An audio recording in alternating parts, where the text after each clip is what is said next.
Assalamualaikum warahmatullahi wabarakatuh. Perkenalkan, saya atas nama Nur Indah Bonita dari Prodi Akuntansi Syariah, Fakultas Ekonomi dan Bisnis Islam. Di sini saya akan menjelaskan tentang perpajakan. Materi pertama yaitu sejarah pemungutan pajak. Sejarah pemungutan pajak mengalami perubahan dari masa ke masa sesuai dengan perkembangan yang ada pada masyarakat Indonesia dan pada negara, baik di bidang kenegaraan maupun dalam bidang sosial dan ekonomi. Pada mulanya, pajak belum merupakan suatu pemungutan, akan tetapi hanya merupakan pemberian sukarela oleh rakyat kepada raja, yang dilakukan dalam rangka memelihara kepentingan negara, seperti menjaga keamanan negara, menyediakan jalan umum, membayar gaji pegawai, dan lain-lain. Bagi penduduk yang tidak melakukan penyetoran dalam bentuk natura, maka ia diwajibkan untuk melakukan pekerjaan-pekerjaan untuk kepentingan umum dalam beberapa hari lamanya dalam kurun waktu 1 tahun. Selanjutnya, materi kedua yaitu sejarah perpajakan di Indonesia. Sejarah perpajakan di Indonesia, pajak merupakan salah satu komponen penting dalam perjalanan suatu bangsa. Pajak merupakan sumber pendapatan utama dari sebuah negara, termasuk Indonesia.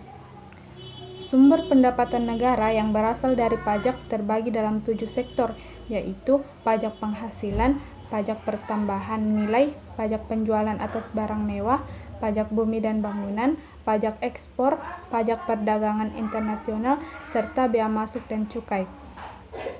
Sebenarnya di Indonesia sudah mengenal pajak sebelum masuknya Belanda.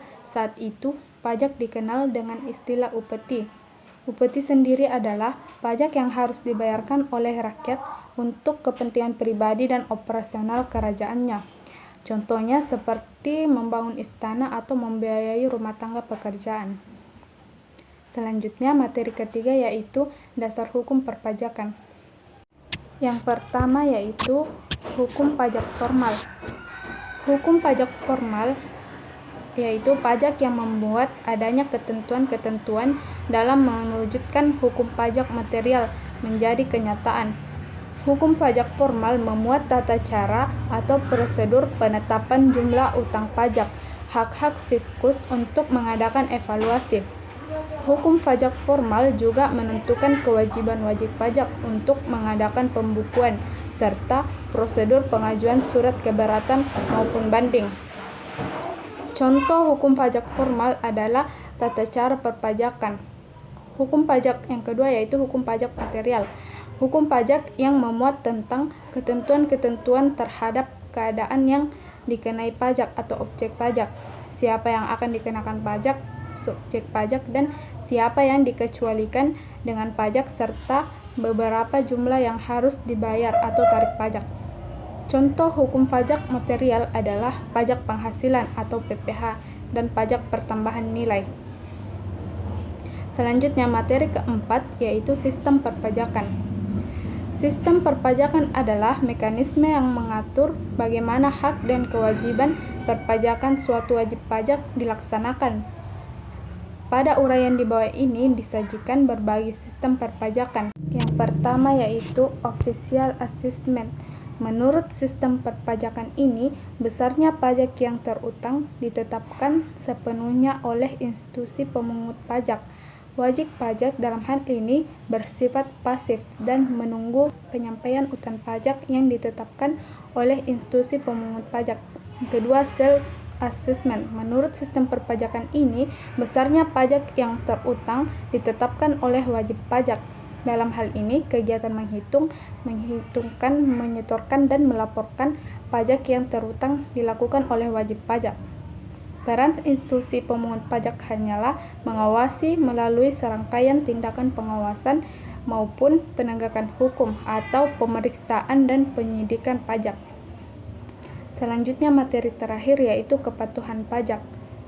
Kepatuhan pajak merupakan masalah klasik yang dihadapi otoritas pajak di seluruh dunia. Upaya peningkatan kepatuhan pajak juga telah sejak lama menjadi perhatian otoritas pajak. Kepatuhan pajak sendiri dapat didefinisikan sebagai kemauan wajib pajak untuk tunduk terhadap regulasi perpajakan di suatu negara. Pada beberapa negara, misalnya pada Amerika Serikat, Australia, dan Kanada, kepatuhan pajak pada umumnya mengacu pada kemampuan dan kemauan wajib pajak untuk tunduk terhadap regulasi perpajakan, melaporkan penghasilan dengan benar, serta membayar pajak secara benar dan tepat waktu. Sekian materi dari saya. Wassalamualaikum warahmatullahi wabarakatuh.